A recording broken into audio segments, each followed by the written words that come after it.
नमस्कार। द देसी अड्डा पर आपका स्वागत है। मैं हूं राकेश तिवारी। देखिए, आज का खबर जो है बड़ा महत्वपूर्ण है और महत्वपूर्ण इसलिए है क्योंकि ये खबर महागठबंधन से है।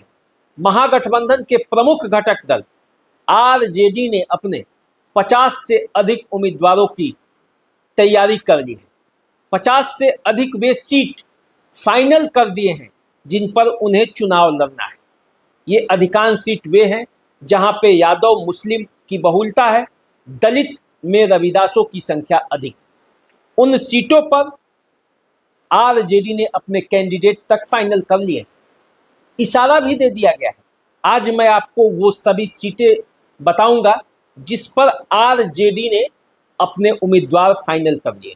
इसमें सारण जिले की भी सीट है, गोपालगंज जिले की भी सीट है, सीवान जिले की भी सीट है और बिहार के तमाम जिलों की सीट है। जिलावार मैं आपको बताऊंगा कि किस तरह से आरजेडी ने अपने सीटों को फाइनल किया है। इन सीटों पर किसी गठबंधन के कोई प्रत्याशी नहीं जाएंगे। ये वो सीट है जहां से अधिकांश सीटों पर आरजेडी भी जीती हुई है और कई ऐसे भी सीट हैं जहां दूसरे दल के लोग आरजेडी में आए हैं।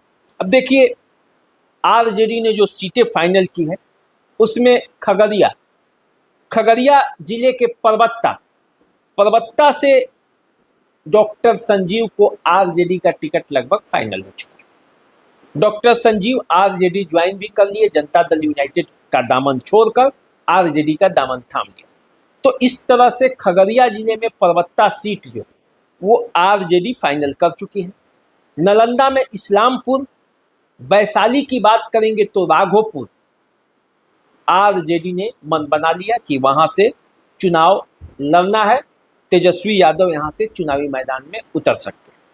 अब देखिए, गोपालगंज का बैकुंठपुर सीट फाइनल हो चुका है। यहां से आरजेडी अपना उम्मीदवार उतारेगी। प्रेम शंकर प्रसाद के बारे में ऐसा कहा जा रहा है कि उनका टिकट लगभग फाइनल है। अब जहानाबाद जिले में बात करेंगे तो जहानाबाद की सीट फाइनल हो चुकी है। आरजेडी यहां से अपना उम्मीदवार उतारेगा, उम्मीदवार भी लगभग फाइनल है।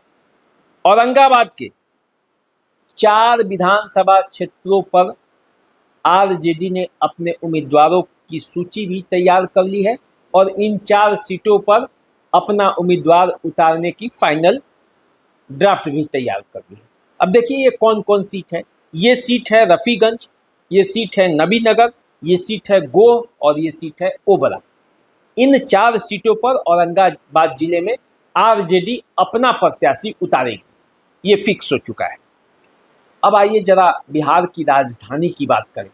सबका ध्यान जो है वो राजधानी पटना पर लगा रहता है और पटना जिले के सीटों पर, किन सीटों पर आरजेडी अपना उम्मीदवार उतारने जा रही है, ये मैं आपको बताता हूं। पटना के मनेर, मसौरी, बख्तियारपुर और फतुहा, इन 4 विधानसभा क्षेत्रों में आरजेडी ने अपने प्रत्याशी फाइनल कर दिए हैं। अपना मन भी बना लिया है कि इन 4 सीटों पर आरजेडी ही अपना उम्मीदवार उतारेगी। अब देखिए, बांका जिले के कटोरिया और धरैया, ये जो विधानसभा सीट है यहाँ से आरजेडी अपना उम्मीदवार उतारेगी। आरा जिले में बात करते हैं। आरा जो शाहाबाद इलाके में आता है, आरजेडी और महागठबंधन का प्रभाव वाला इलाका है। इस इलाके के संदेश, जगदीशपुर और शाहपुर, इन 3 सीटों पर आरजेडी अपना उम्मीदवार उतारेगी। आप जानते हैं, शाहपुर से शिवानंद तिवारी के पुत्र चुनावी मैदान में उतरते हैं, राहुल तिवारी। तो कुल मिलाकर देखा जाए तो आरा के 3 सीट फाइनल हो चुके हैं। मुजफ्फरपुर जिले की बात करते हैं तो मुजफ्फरपुर में गायघाट, मीनापुर और बोचाहा, इन 3 सीटों पर आरजेडी चुनाव लड़ने का मन बना चुकी है। यहाँ उनके उम्मीदवार लगभग फाइनल हो चुके हैं। समस्तीपुर जिले की बात करें तो समस्तीपुर में समस्तीपुर, मोरवा और उजियारपुर, यहाँ से आरजेडी अपना प्रत्याशी देगी, ये कंफर्म है। अब आइए दरभंगा ग्रामीण, दरभंगा जिले का दरभंगा ग्रामीण क्षेत्र है, यहाँ से आरजेडी अपना उम्मीदवार बताएगी।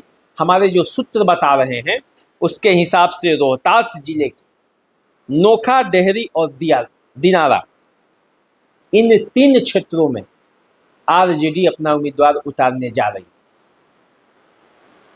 आरजेडी ने बड़ी रणनीति बनाई है इस बार और अपने प्रत्याशियों को तो इशारा कर दिया है कि चुनावी मैदान में आपको उतरना है, आप अपनी तैयारी कीजिए, अपना क्षेत्र में जाइए, काम कीजिए।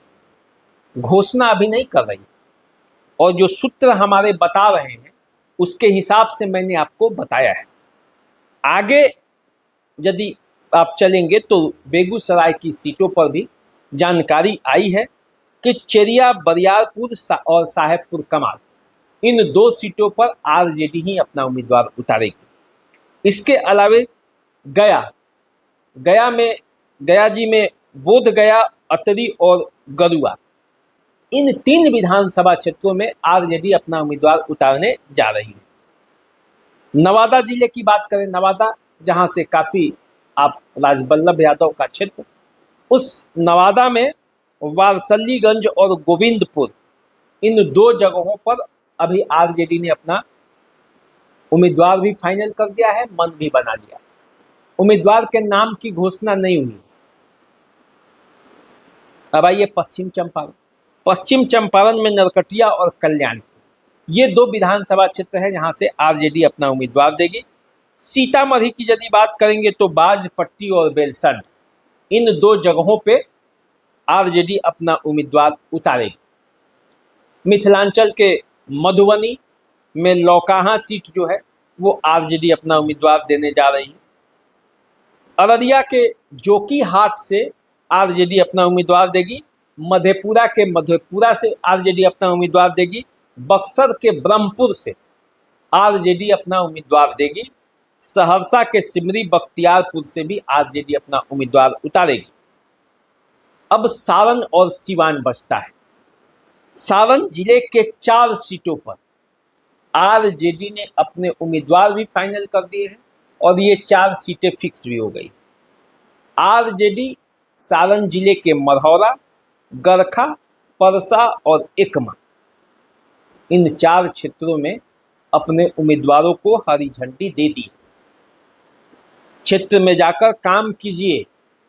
घोषणा अभी नहीं होगी, घोषणा तब होगी जब गठबंधन के सभी साथियों के साथ बैठक कर एक मुश्त राय बन जाएगी। लेकिन ये तय है कि इन सीटों पर आरजेडी ही चुनाव लड़ेगी। अब सिवान जिले का कौन सा सीट है?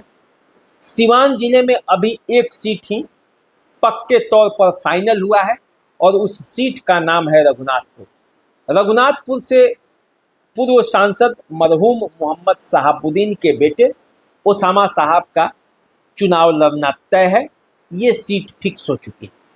इसके अलावे अन्य जो सीटें हैं उनके बारे में आरजेडी विचार कर रही है।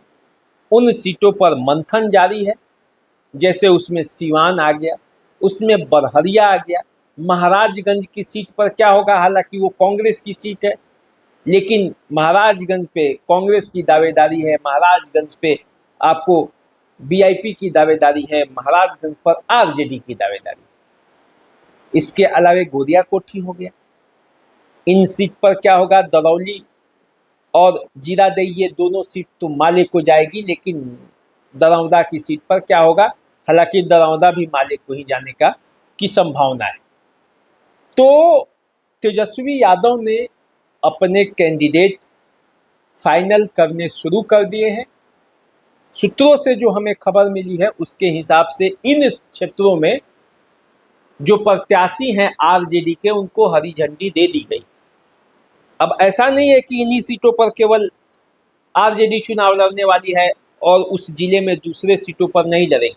मैंने बताया तो इसका मतलब ये नहीं कि उस जिले में बस यही सीट है, और भी सीटें हैं। उन पर अभी उम्मीदवार के लिए मंथन जारी है। हालांकि लिस्ट, सूची, सबके दावेदार सब पता है, लेकिन इन लोगों को हरी झंडी दे दी गई है ताकि क्षेत्र में ये अपना काम कर सके। तो चलिए, आरजेडी की तैयारियां शुरू हो चुकी हैं। आपने लोकसभा चुनाव में भी देखा होगा कि किस तरह से आरजेडी अपने उम्मीदवारों को फाइनल कर करके सिंबल थमा दिया था, बाद में घोषणा हुई थी। आरजेडी इस बार भी अपनी तैयारी कर ली है। गठबंधन के साथियों के साथ बैठक तो होगी, फाइनल ड्राफ्ट तैयार होंगे, लेकिन अपने प्रत्याशियों को, जिस पर आरजेडी को पक्के तौर पर पूरा विश्वास है कि यही सीट हमारा है और इस सीट पर हमने जिसको उम्मीदवार बनाया है वही रहेगा, तो उन सीटों को उसने डिक्लेयर कर दिया है प्रत्याशियों के अंदर, और उन्हें इस हिदायत के साथ बताया गया है कि अभी उन्हें घोषणा नहीं करना है, अभी उन्हें बताना नहीं है, लेकिन क्षेत्र में काम करना है। और इसलिए आप देख रहे होंगे कि आरजेडी के कई नेता अपने क्षेत्रों में बड़ी तेजी से काम कर रहे हैं। तो देखिए क्या होता है, जब घोषणा होगा तो आपके सामने नाम भी आएंगे, हम भी आपको बताएंगे आगे, लेकिन आप फिलहाल हमारे साथ बने रहिए। राजनीति और इस तरह की तमाम खबरों के लिए द देसी अड्डा के साथ जुड़े रहिए, देखते रहिए। चैनल को सब्सक्राइब कर लीजिए, लाइक कमेंट भी कीजिए, फेसबुक इंस्टाग्राम पर हमें फॉलो भी कीजिए। अभी दीजिए इजाज़त, नमस्कार।